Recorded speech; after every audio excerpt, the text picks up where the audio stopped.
Om Sri Sai Ram, and welcome to the next episode of Tuning Into Sai, a podcast series offered by Sri Sai Centre of Mill Hill, where we hear the beautiful and cherished experiences and wisdom from some of our centre's longtime devotees. In today's episode, I am joined by T. N. Giridhar. Giridhar uncle was born in India and is an alumni of the Sri Sathya Sai Institute of Higher Learning, where he completed his MBA in 1992. He moved to the UK in 2001 and currently works in the financial services industry within private equity. Uncle has been in Swami's fold since birth and part of Mill Hill Sai Centre for 22 years. Over the years, Uncle has also had the opportunity to serve as Centre Chair of Mill Hill and currently is a Bal Vikas teacher for Group 4. Sai Ram and welcome, Uncle. Looking forward to hearing your experiences. So to start things off, Uncle, if you can share about how you first encountered Swami, like we said, it was from birth, but how you first came to know of who Swami is, and if you can just share a little bit. Yeah. Sai Ram. Sai Ram. First of all, thank you for giving me this opportunity to recap and relive some of those lovely moments. I would like to begin by offering my very loving pranams at the Divine Lotus Feet. And as always, I pray to Swami to speak through me. Yes, you're right. Our family has been blessed with the opportunity of knowing Swami, or shall I say, recognizing. It's a very big word that I'm using. Recognizing Swami as God long before I was born. It happened almost 10 years before I was born. My grandmother first went to Swami. So from my very young age, I grew up being told Swami is God. And we used to go to Puttaparthi quite regularly. I remember the very first time that I remember having an interaction with Swami was, I think, when I was about 7 years or 8 years old, probably around that time. And those days, it was the Prashanti Nilayam, the sands outside the Puttaparthi Mandir. That particular time, I don't remember what time of the year we went, but there was just one, the entire population of devotees who were sitting there for darshan could not fill up 2 rows for the darshan. The first row was full, the second row was like probably quarter. That was just how many people there were. And as a child, they made me sit in the second row. So I would like to say I was made to sit in the last row, but Swami comes out for darshan. So those days, in the later years, Swami started coming out first to the ladies and then to the gents. Those days, Swami used to come out first on the gents side and then went to the ladies. Okay. So Swami came out on the gents side, and when I saw Swami, I don't know what happened. I was sitting quiet and peacefully until then. And when Swami came near, I just stood up and was staring at him. And Swami very lovingly looked at me, gave me a very nice smile, put his hand on my head and said, "Hey, kurcho," which in Telugu, it means, "Hey, sit down." I was like, call it starstruck or, kind of don't know what hit me sort of thing.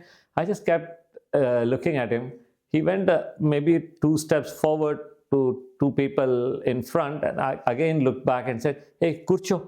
And he said it so lovingly. Of course, at that time, you don't understand what is this whole lovingly, all those things. But I so distinctly remember that episode that, it kind of, it's like a picture, a photograph in front of my eyes. So that was really the first encounter. And then, of course, since then, we had the opportunity of going to Puttaparthi a number of times.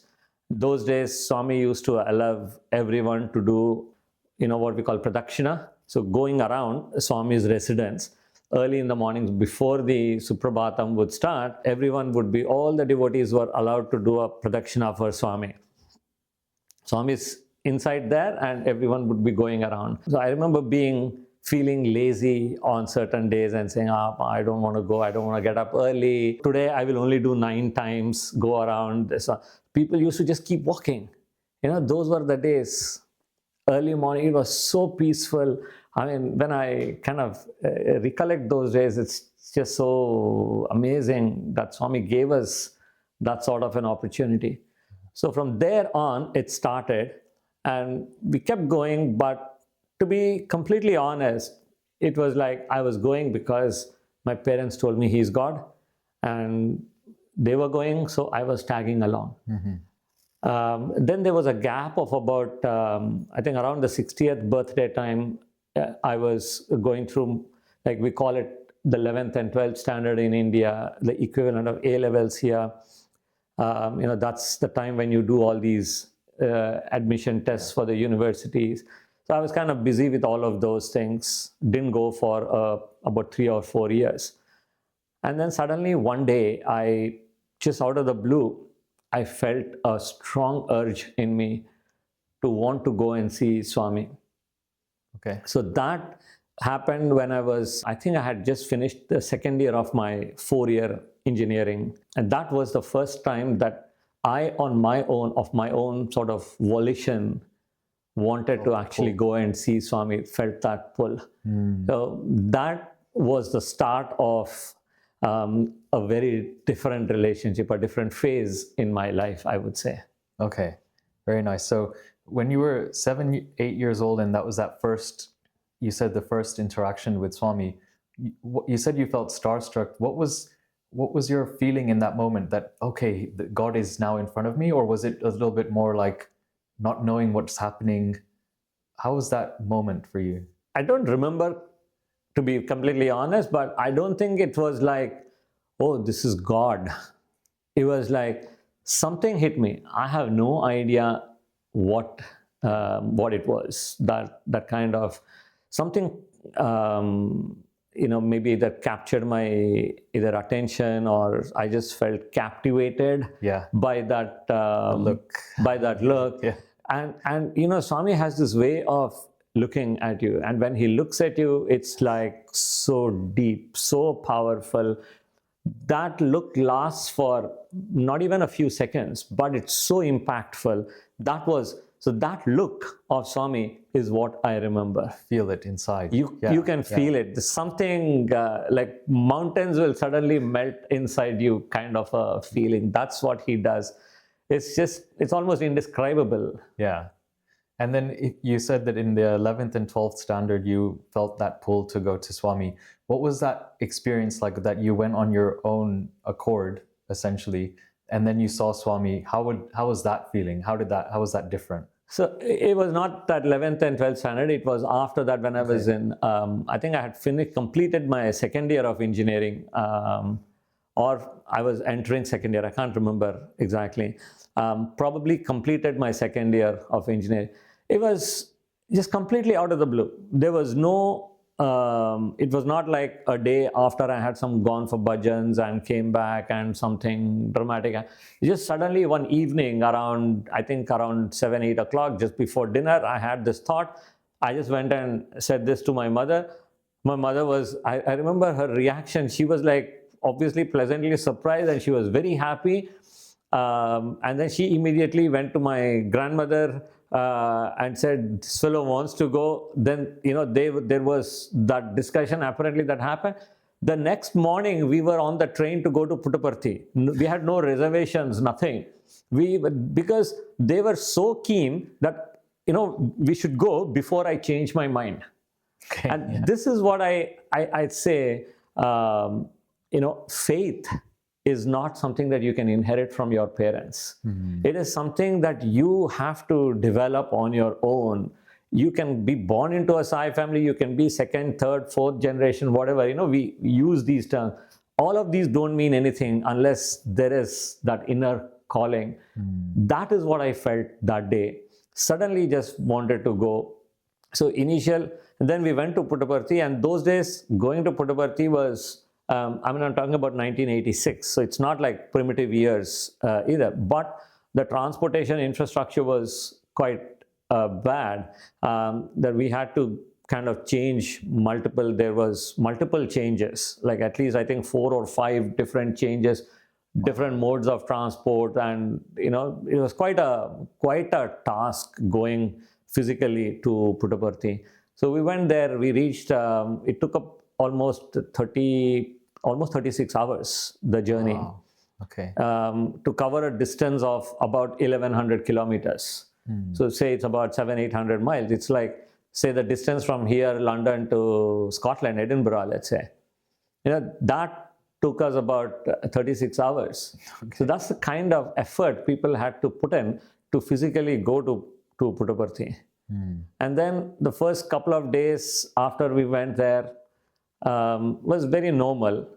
And then slowly Swami started kind of pulling me and coming near me. I felt like I didn't know this concept of writing letters. I saw people giving papers, so I asked someone, what is it everyone's giving papers? Initially, I thought everyone's just giving blank papers, so Swami will write something and give back to you. So I asked this person. He said, no, if you have any questions, any prayers, any problems, anything. And I thought, I don't have any problems, I don't have any questions, I don't have anything, so there's nothing for me to write. So we continued sitting there. Swami would come to me, I would get the Pad Namaskar from Swami, and he would pass. So this happened for like another couple of days. And then I felt I should write something. I don't have anything to write. So I did not mean it, but I just wrote, Dear Swami, I love you, or something like that, But as we kind of went along, not that same visit, Swami kept blessing me in that visit. Almost every day, he would give me Pad Namaskar, he would come near me, he would look at me, but it was otherwise, shall I say, uneventful. I don't say it in a disrespectful way. The Pad Namaskar itself is a very is an event, but in the later years he blessed with so much that just the Pad Namaskar, we talk about it as uneventful, but I don't mean any disrespect at all. Okay.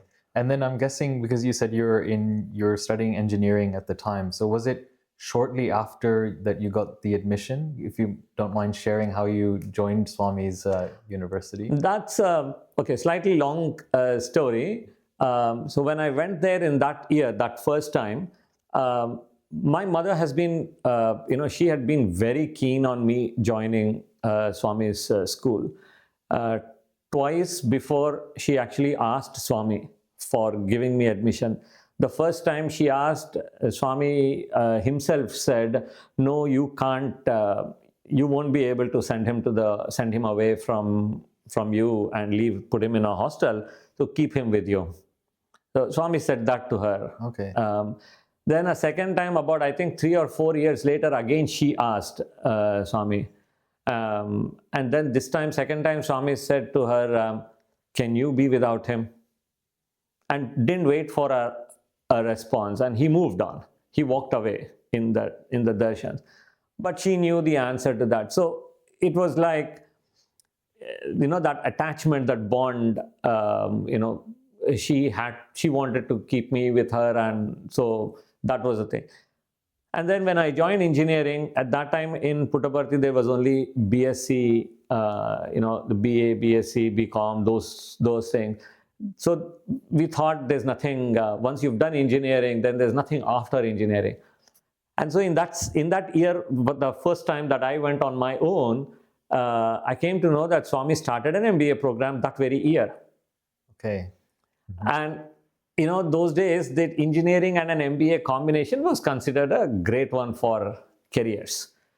So when I came to know, the way I came to know about the MBA was, there was a person staying next to, so we were staying in those sheds, those common sheds.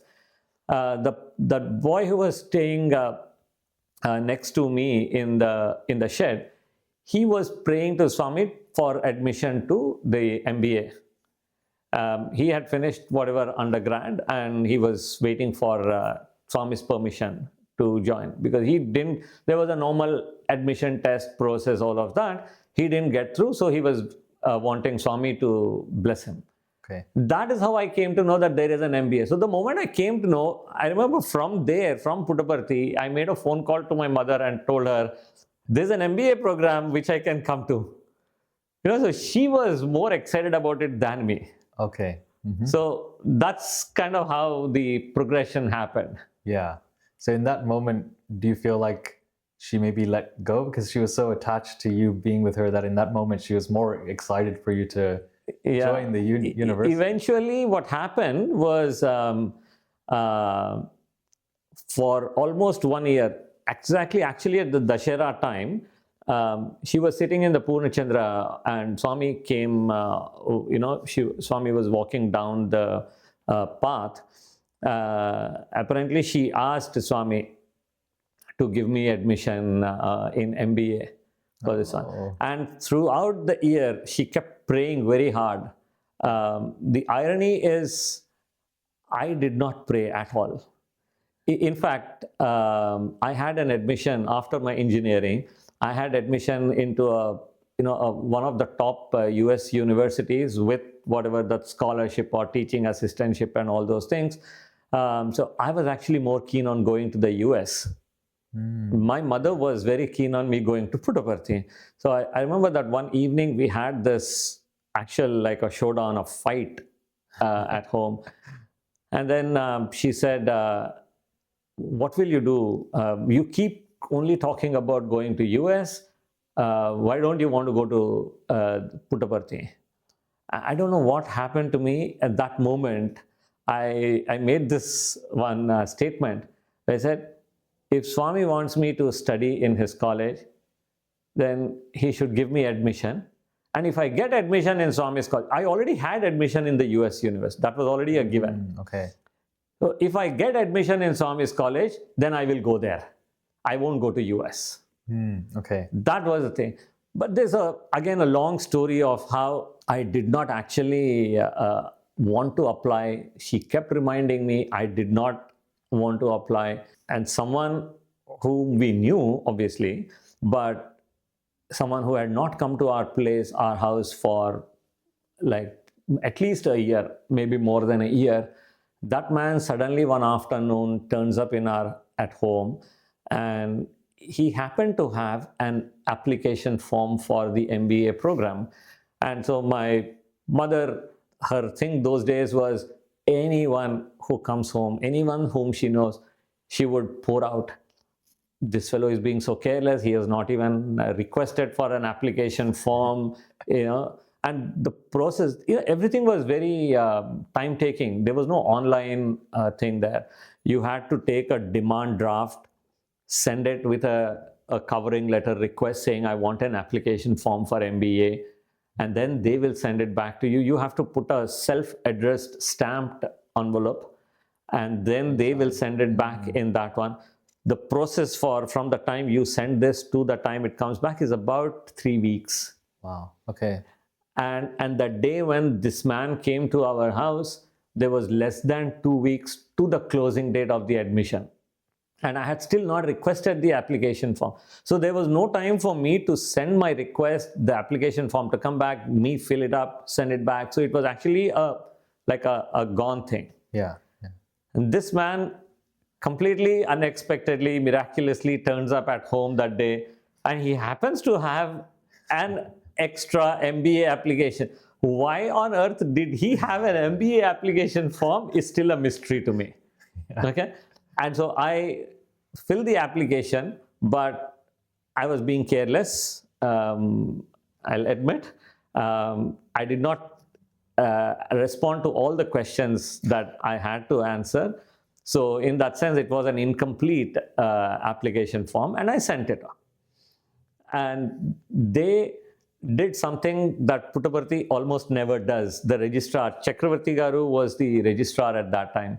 He remembers me even to date as the one person who caused a delay in the admission process for that year. We don't know why, but they sent me back the application form for the thing, and said, we are giving you 3 days to fill in, to answer these questions. And those were like, why do you want to do MBA? why this institute? Those were like statements you had to, like essay type questions for which you had to write and they were mandatory for them. I didn't write those. So they sent it back to me, asked me to write those and send back. So everyone in that faculty remembers me as that one person who delayed the application process. And then my name was right at the end after all the process. So my mother was absolutely convinced that it's only by Swami's grace that I got in. And there was something that happened. I don't know if I should share this as well.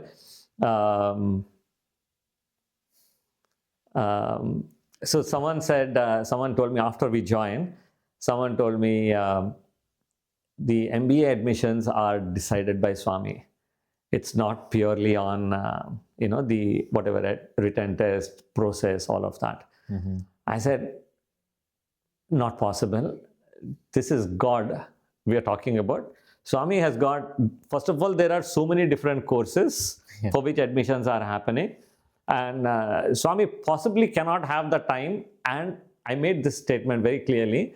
Swami does not know each person to decide and pick who should join and who should not be joining. I made this statement. This is after we joined. At the end of our first year, it so happened, it was the next year's admission time. Swami called a few of us inside Trai Vrindavan. So we were sitting around Swami's chair. So Swami's chair was like a sofa. And I was sitting near the right hand of Swami. So Swami was talking to us, general. And the Vice Chancellor, the Controller of Exams and Registrar, they walked in with like sheets of paper. And so they gave it to Swami. So I was like curious. So I popped my head to look at what is this. So there was the first top sheet was MBA, and then next was MSc, something different courses. And there were like a whole long list of names. Swami looks at me and says, "A pen." I didn't have a pen. So Swami then asked someone, the registrar had a pen, so he gave the pen to Swami. I was now watching very curiously everything that was happening. So there was about the MBA program, they were selecting about 30 people max. The capacity was 30. There were, I think, about 50 or 60 names, a whole long list of the names that they brought to Swami.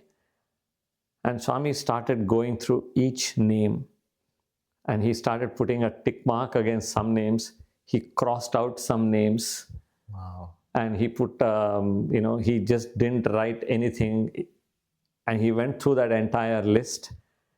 And then he added 3 names. And I know those 3 people as well. Like now I know them. Yeah. He added 3 names that were not even on that list. That was the MBA admission. Wow. And the beauty is, at the end of it, now Swami is God. We have to remember this. He knows everything he's doing. He closes the pen at the end of Swami only went through that list for the MBA. For the others, he just looked at them and didn't add, delete anything at all for the other courses. The others, he just looked at them. Finished the thing, he gave that sheet of papers to the registrar. He closes the pen and gives it to me. And as he gave that pen to me, he gave me one sharp look. Oh my. Wow. Did you see what just happened? Was the question unsaid. You can imagine how it is in Swami's presence. Everything is absolutely silent. I froze. And at that instant, my words, Swami does not know.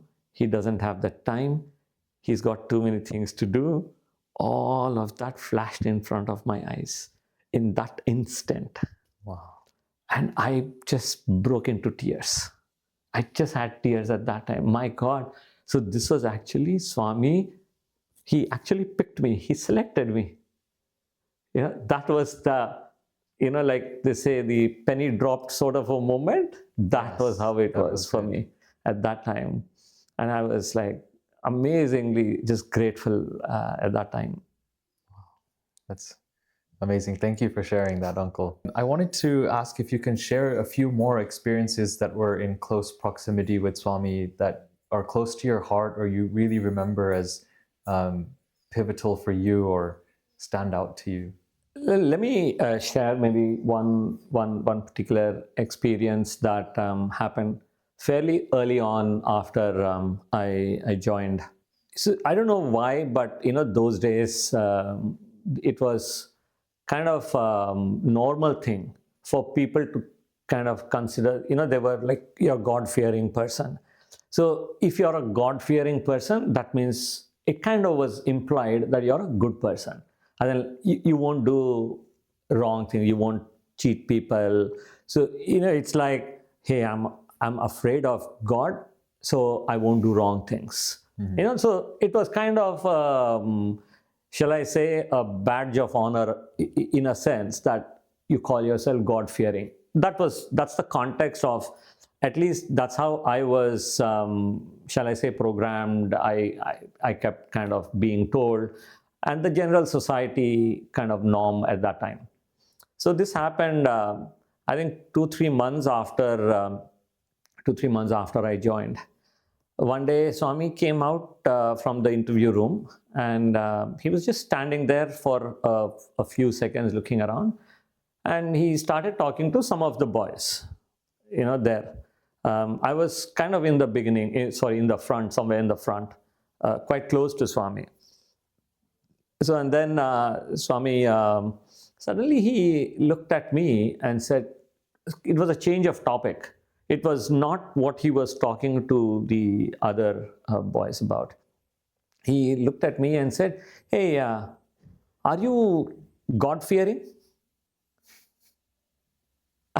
So I was like very happy, because that's like, it's a positive thing, right? Yeah. To be God-fearing. So I like very enthusiastically, I said, yes, Swami. And Swami said, are you afraid of the police? Unrelated question. I thought, like, I was like a little thrown off balance a little bit for a second, but I kind of said, no, Swami. Is the thief afraid of the police? Is a robber, a thief, afraid of the police? I said, yes, Swami. Why? I said, Swami, because he is doing wrong things, he's doing bad things. Then why are you not afraid of the police? I said, I didn't do anything bad, wrong. Then why are you afraid of God? Everything became silent. I was like, wow, I didn't expect this. This was like a, you call it a googly. Yeah. How he approached it was completely unexpected. Just completely took me by surprise. Wow. Yeah. So I was quiet. And then he said, you should not be God-fearing. You should be God-loving. Love God. That for me was like a paradigm shift. From kind of being fearful of God, suddenly God became someone who you could be close to, someone who you could love, and someone who you could have friendship with, and all of that. So that was like a paradigm shift in my relationship with Swami from that point. Any other experiences, close proximity? So how I was saying, I was talking about the Pad Namaskar, Swami's Pad Namaskar, something that you don't take lightly. So this happened when after our first semester, we had gone home. I had gone home for vacation. I was on my way back. I told you about these multiple modes of transport. So in one of those modes of transport, which was a night train that I had to take, there was a couple in their 40s or 50s, I don't know, probably let's say around 40s probably. And they were going to Puttaparthi as well. So, they asked me, where are you going? And they told me, oh, okay, we found both of us are going to Puttaparthi. And that man asked me, "Oh, so did you happen to get Padnamaskar from Swami?" I said, "Yes." I said, "Yeah." And in my mind, I remember thinking, every day I get Padnamaskar, and by then I had already got probably 3 or 4 interviews from Swami. Almost every day Swami was talking. So a lot more than the Padnamaskar had already happened. So the thought that came to my mind was, yeah, I get more than Padnamaskar, but I just said yes and left it at that to him. But I think there was, Swami probably sensed the, shall I say, arrogance or pride, or those some feelings in me, and Swami decided to teach me a lesson. The next day evening, afternoon I reached Puttaparthi. I was sitting for the evening darshan.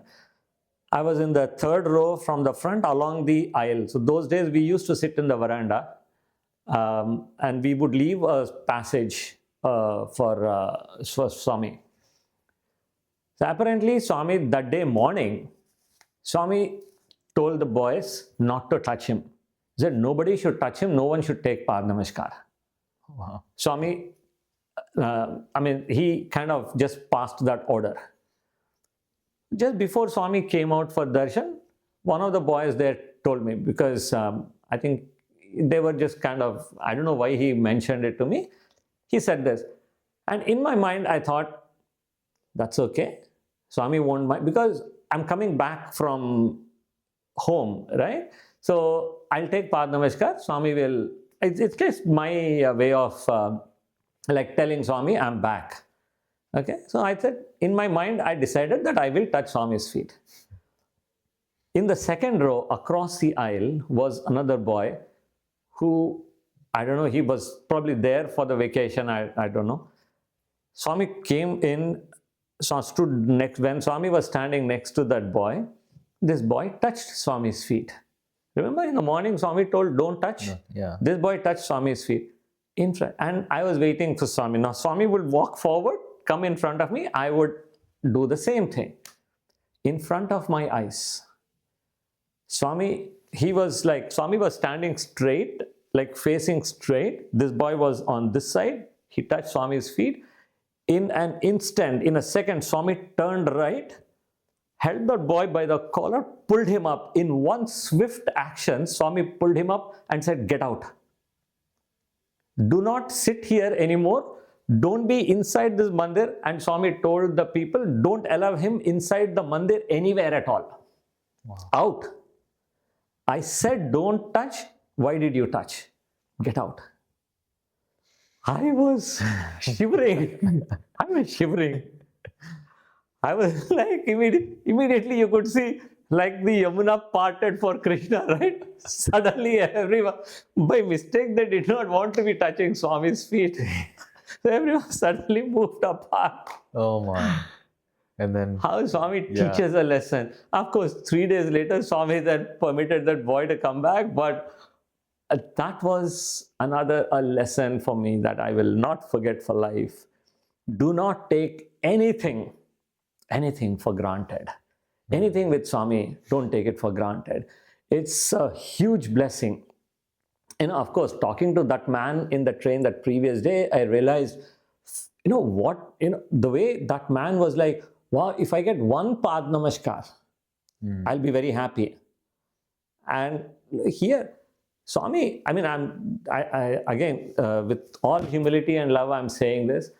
Swami used to stand in front of me. I used to be holding Swami's feet for like half an hour, 40 minutes, 1 hour. He would just keep standing there and keep talking so much. He would be talking. What blessing and, opportunity he gave. It's just incredible. It's just unbelievable. It's not what you asked for. You could not have asked for that, because I don't know. It's just purely His grace. Nothing but His grace at all. Yeah, so that's amazing. Another. And Uncle, you mentioned you've had, fortunate to have these interactions with Swami regularly. many devotees that will be tuned in have not seen Swami in the physical presence. Do you have a couple of either experiences, or if you can just share Swami's personality? What was he like in person? Obviously, I'm talking about at a physical level, the way Swami was. But he was, the one thing that stood out all the time was he was full of love, completely so loving. We would be silly, we would do maybe things, but he was always loving, always caring, always thinking about us. He would send things for us. So the love and the loving part is like something that stood out all the time. But at a physical level, I'd say there were like, you could almost see so many different facets of Swami's like personality. So the sort of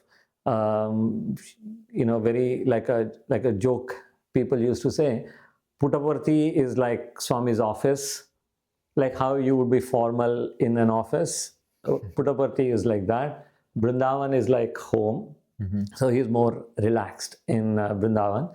And Kodaikanal is like a holiday home. He's like even more relaxed. But even in Puttaparthi, you could see, I studied in Puttaparthi, so I know more of Puttaparthi, although I've been to Vrindavan as well, so I've seen Swami there.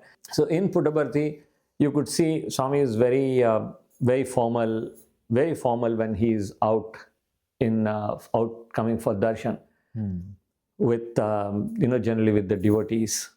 And then when he comes back to the boys, he's a lot more relaxed. He's quite different. He's cracking jokes, making people laugh, and so that's another side of his personality. And you would see when he takes you into the into the interview room, inside the interview room, he's kind of again very different. He's you could be going in there for the very first time, and Swami will talk to you like he has known you for ages. You have been his best friend for like ever. And the divine side of Swami obviously is coming through everywhere, whether he's outside, he's talking to the boys, anything at all.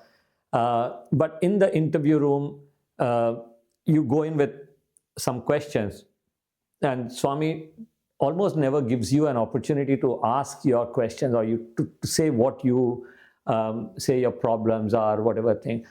He will tell you everything. So whatever you have in your mind, everything he will say.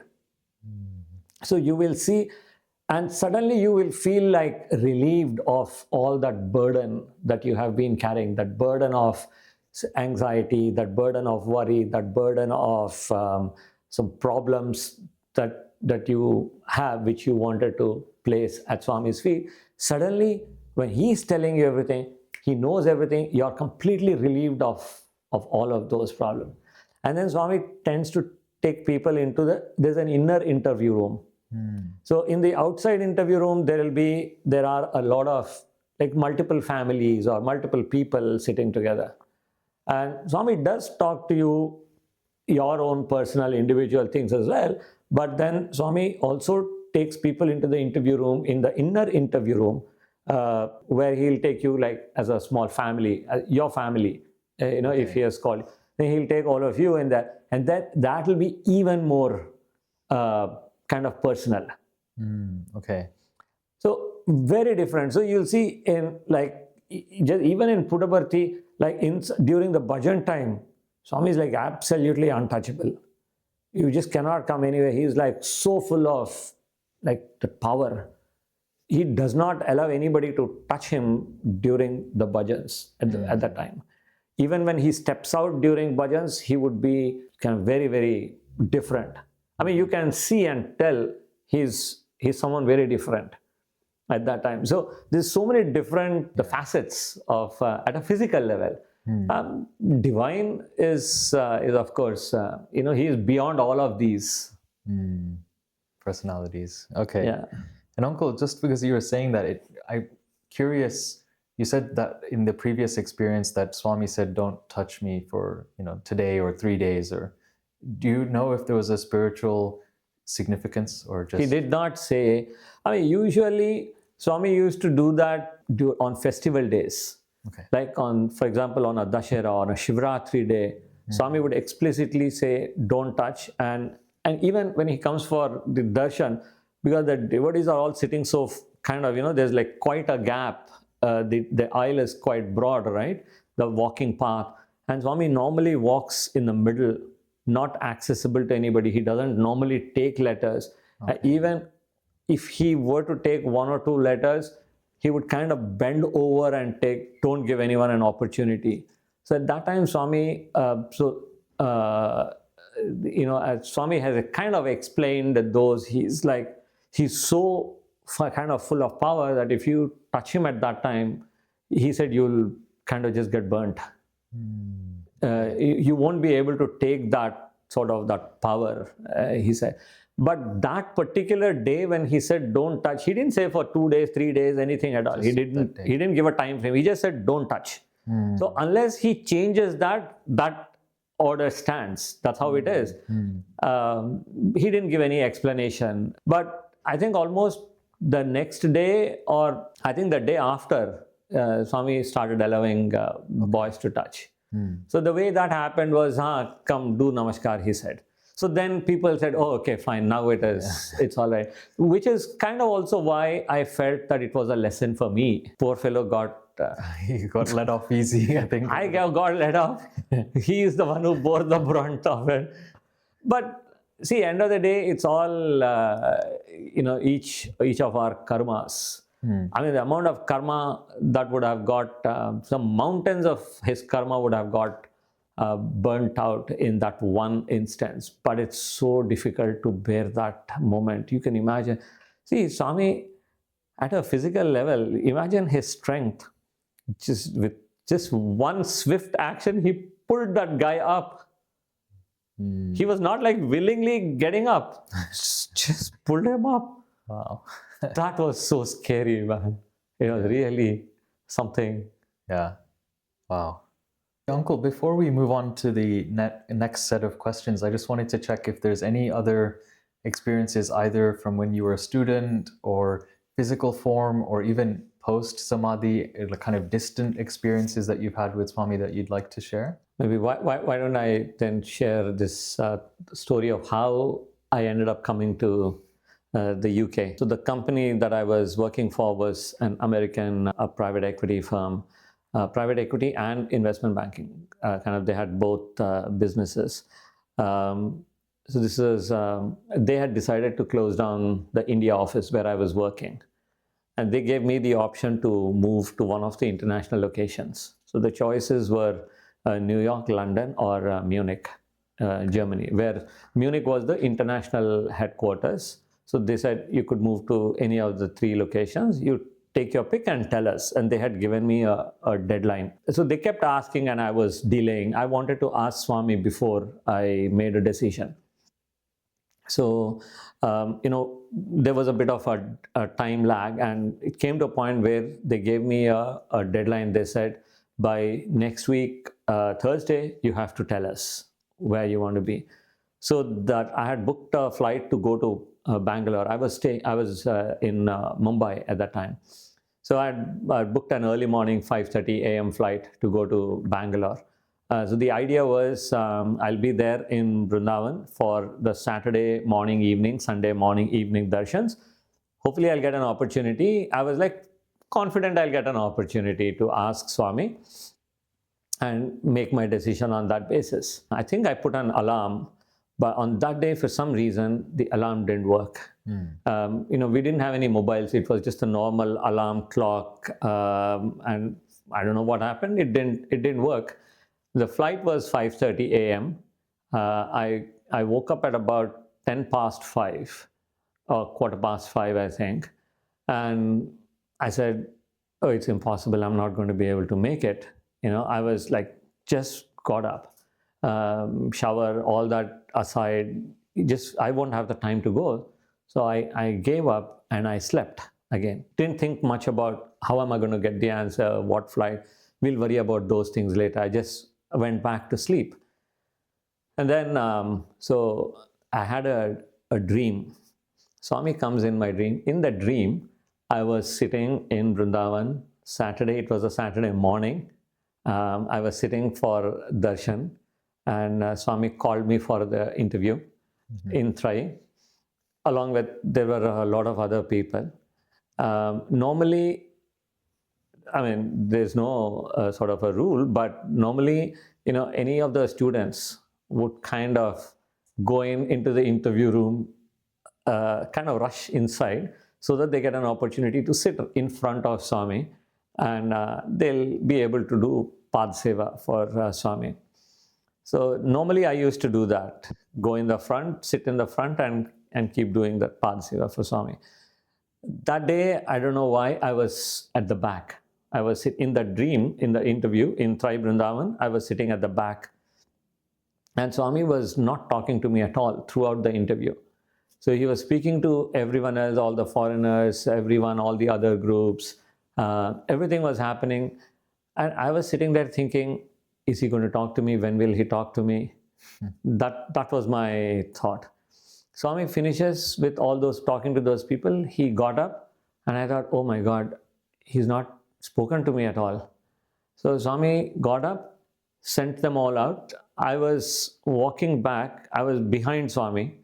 And Swami, after he let all those, this is like completely vivid interview. I'm sorry, in the dream. This is all in the dream. Swami sent everyone out. He didn't give me space he was standing in the middle of the door. He didn't give me place to go out. I was right behind Swami. And after he sent everyone off, Swami turned back and came and said, Amy. He looked at me and said, what? So he then went back, sat in his chair, and made me sit in front of him. Then he started talking to me. Wow. And he was talking for a very long time. I don't know how long exactly, but there was a point at which it was in the dream, Swami looked at the clock, and there was actually in the Thrai interview room, there was a clock in front of Swami's chair, on the wall in front of Swami's chair. And Swami looks at that clock and says, oh, it's 9 o'clock. Come, it's time to go. So Swami got up, and when he came out through so he didn't send me out through the normal, the exit that everyone went by. Swami came through to the front of Thrai Vrindavan, the main entrance of Thrai Vrindavan. Swami called his car and took me in his car to the airport that morning. And Swami walks up with me to the aero bridge. The boarding has started. Walks up with me to the aero bridge. And at the point where Swami was like, okay, now you go, I happened to meet someone there, and I said to that person, I'm going to Europe. In that entire the dream, the only thing that I remember words were, I'm going to Europe. The dream ends. Yeah. I wake up. The time on the watch is 9:10. Wow. At 9 o'clock, Swami says, it's time to go. We'll go now. Takes me to the thing, drops me off at the airport, and I'm telling someone I'm going to Europe. So in this time, the Munich option was ruled out for me, because they said, it requires German language skills. It'll take you a very long time. We have a London office, so you choose between London and New York. So effectively, it came down to choosing between London and New York. And in the dream, I was telling someone, I'm going to Europe. So the only option for Europe was London. Yeah. So that's how Swami guided me, or kind of made me come to London at that time. Incredible. And what also happened before this was maybe when they first gave me that offer of moving to one of the locations, I was not interested in going abroad. I didn't want to go abroad. My family, nobody was interested in me going. I'm the only grandson for my grandmother was like very kind of affectionate to me. So she didn't want me to go. My parents didn't want me to go. So for me, it was like, something I didn't even like really pay much attention to. I think around just after birthday, my grandmother, Swami, spoke to my grandmother and he said to her, let him go, it's good for him. That's all he said. Of course, in Telugu, he said, Vellani, Vadni Vellani, Manchidi, he said. So that was when everyone flipped and said, okay, you can go. That is when I started taking this whole going abroad option even seriously. So that's when this whole Munich and London or other options came up. So that is actually how Swami kind of guided and made me go abroad. Interestingly, someone who saw my horoscope, and not that I believe in those now, there was a time when I used to, and my parents used to believe in that. They saw my horoscope and said, this whatever in that thing, going abroad, that thing was not even there in my horoscope apparently. Oh, okay. And Swami made that happen. So with that, it's not just about how he can change your fortune, he can change things. So my takeaway from that was just keep praying to Swami. He can change your fortune. He can change, everyone says destiny and all of that. He can change anything. Very nice. Thank you, Uncle. So I wanted to ask you, Uncle, about your relationship with Swami. I think you touched on this a little bit at the start, but how has your relationship with Swami changed over the years from that first experience at 7, 8 years old to maybe today? How do you see Swami in your life? Do you talk to him? Do you see mother, father? I think Swami is multiple people all rolled into one at different times. Sometimes I talk to him like a friend. Sometimes I talk to him like I treat him like a guru where I need guidance. Sometimes he's just God, the supreme power for me. Sometimes he's a very loving mother. So it's all of these different things at different times. He's not one thing for me.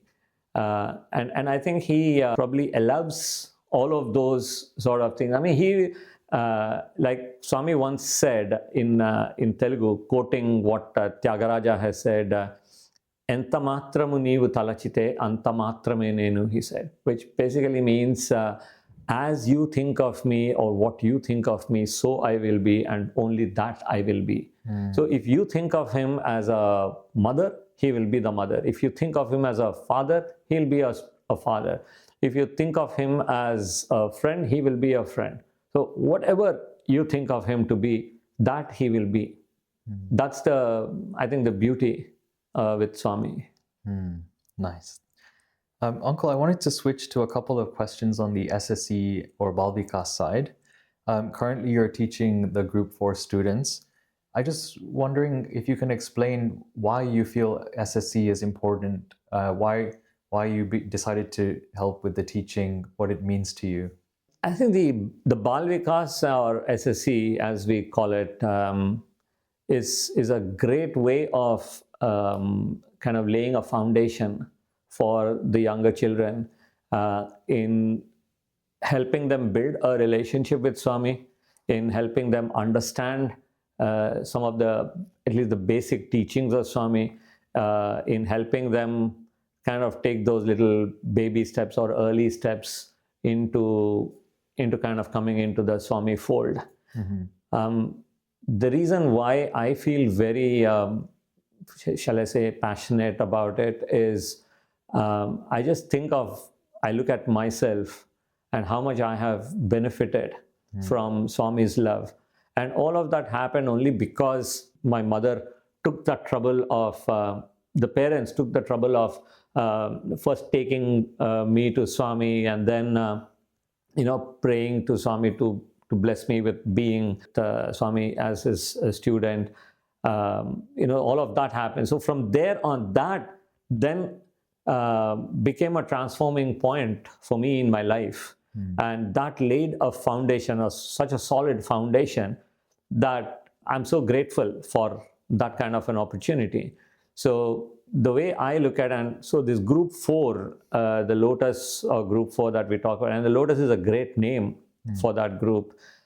They are at an age, it's kind of about the age when I first went back to Swami on my own. If you remember, that was the time, like a turning point for me. And I feel that is the age when they are intelligent enough to make certain decisions. They are mature enough to understand things that are told to them. When you are a 7-8-year-old, you don't have that kind of discrimination or reasoning power. You listen to what is told to you without really understanding what it is. But at the age of 16, 17, 18, or around that age, you have a lot of maturity, you have a lot of inputs from everyone around you. You're kind of bombarded with things in the society through whether the mobiles or televisions or everything around you.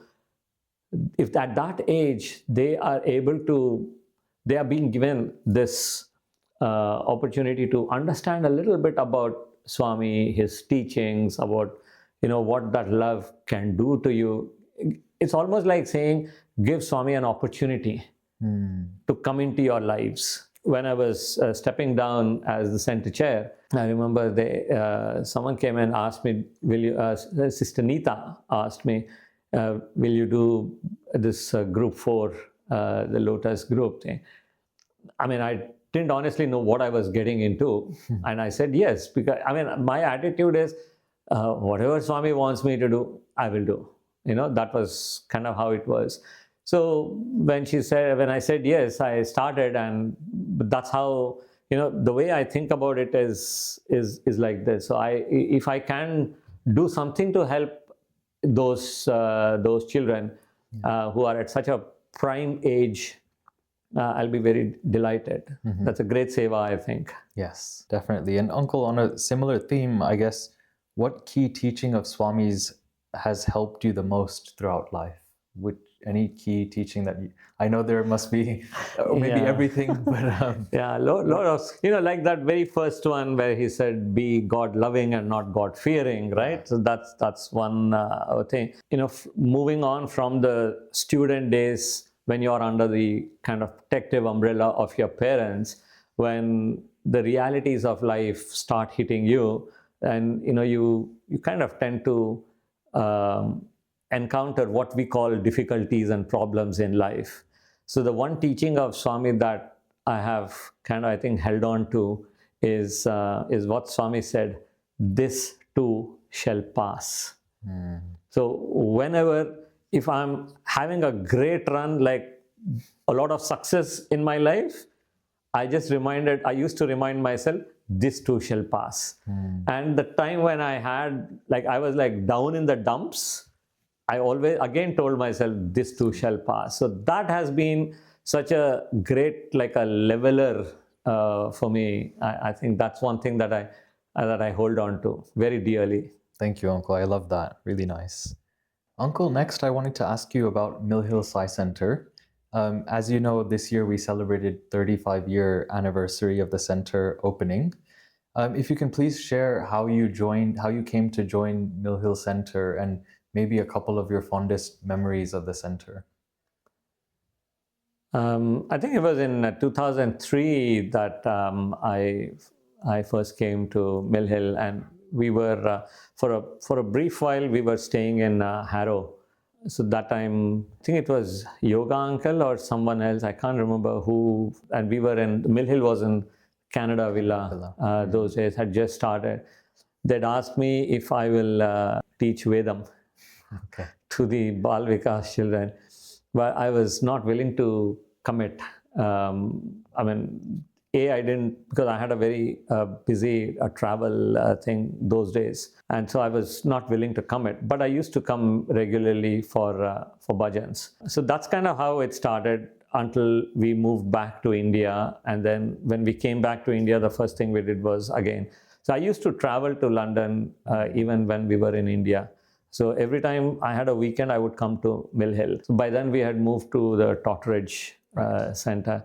So I used to come there. So yeah, I think there are a number of, Mill Hill, the people in Mill Hill have kind of grown to become a real part of our family. Like, it's just, I think of it as just family. That's all, nothing different. I like everything about the bhajans, of course, the Vedam, the Bal Vikas part of it, the way we do the service activities.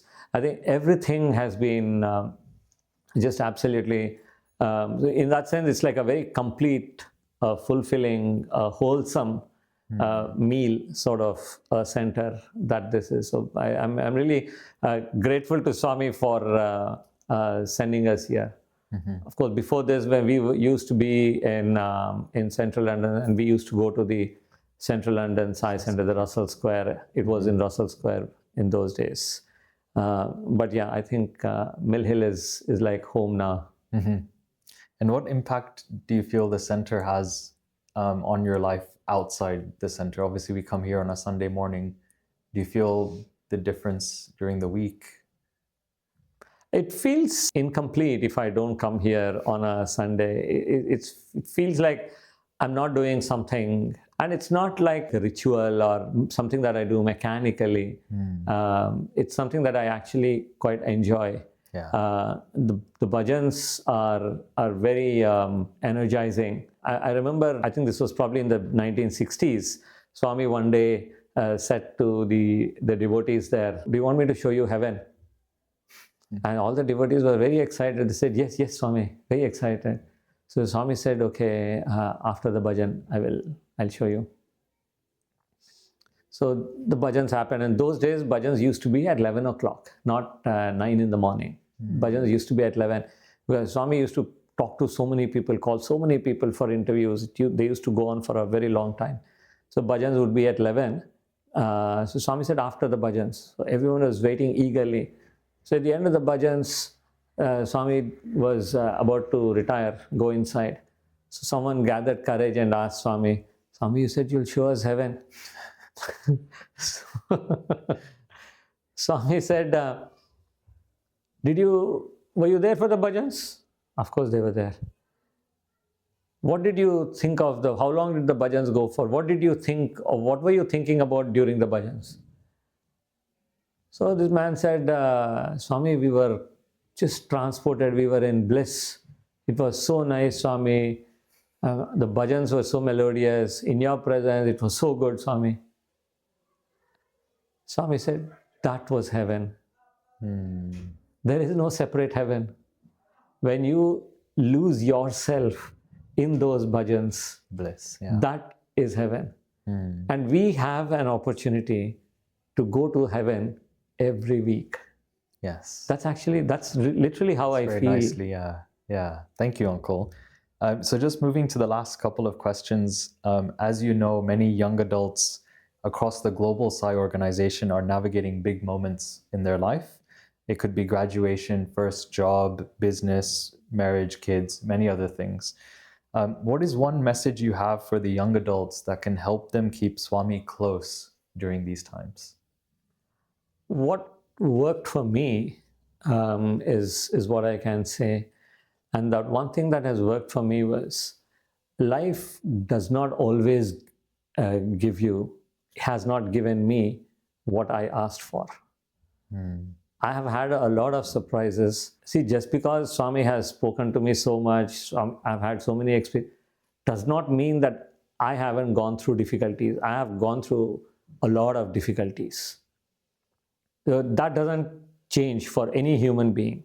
And Swami has said, once you have taken birth as a human being, you will go through all of these. The only thing that can be different is how you go through those. Okay. If you keep complaining and thinking that this is a difficulty, and if you keep cursing either your own fate or if you keep cursing someone, human tendency is we like to pin the blame on someone or something. And that makes us feel very happy. When you're a small child, like a really small child, you go knock yourself against a chair or a stone or a wall, anything, It is the chair's fault. It is the wall's fault. It is not your fault. So the mother does this action of slapping that chair or the thing, and the child is immediately satisfied and stops crying, right? Typical human tendency. Even when we grow up, we carry that mentality with us. We want to blame someone else, something else for our so-called difficulties. We have branded and labeled certain things as difficulties or bad things, and we have branded certain things as good things and desirable things.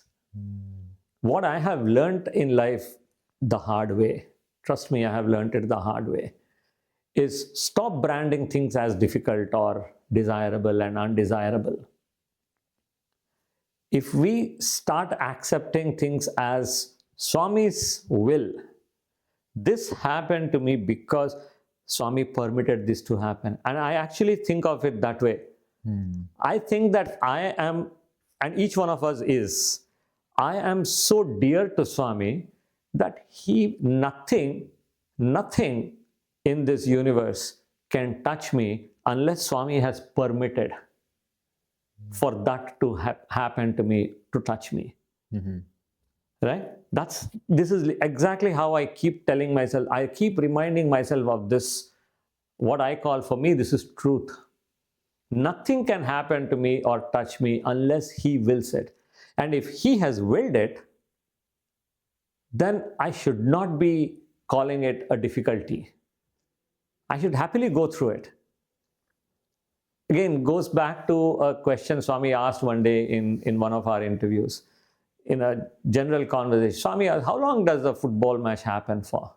So one boy said, 45 minutes, Swami. Swami said, no. One boy said, he didn't say football match.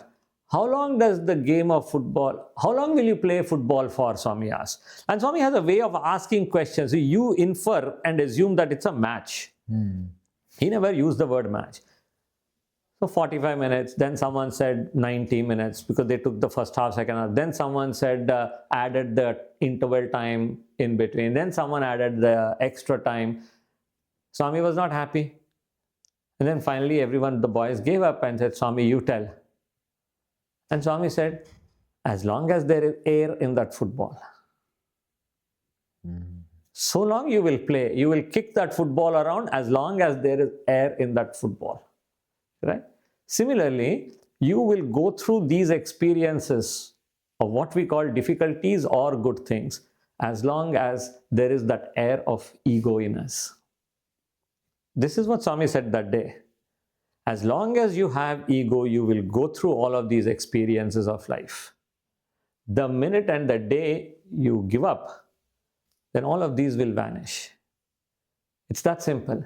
So my only lesson, or my lesson to myself, and the message that I would like to give everyone is, stop branding things as, labeling things as difficulties, good things, bad things, right things, wrong things, all of these. Everything is Swami. That doesn't mean you have a good license to kill. It doesn't mean you go consciously doing wrong things. You have that sense of discrimination. You know what is right and wrong. You don't go things. But when something hits you, I'm talking about those things. Don't brand them as, oh, this is a bad thing. This should not have happened to me. This is a good thing. That's what we usually do. So stop doing that. That's all. That's my one message. Thank you, Uncle. And so just to close on the last question, this year we are celebrating Swami's centenary birthday, 100th birthday. If you could please share your special birthday wish for Bhagawan or any message that you would like to end with. That's a difficult one. My only wish, my only prayer at all times, whether it's the 100th birthday or any other birthday, is, Swami, I want to be nearest and dearest to you and be one with you, Swami. That's all is my prayer. Thank you so much, Uncle. That was wonderful. I really enjoyed hearing your experiences and wisdom, some of the experiences from Swami and the way that he shares the message with you, the learnings, heard some of these for the first time. So thank you so much for sharing that. And thank you to everyone that has joined us in this episode of Tuning Into Sai. And please stay tuned for the next episode. Jai Sai Ram. Sai Ram. Thank you.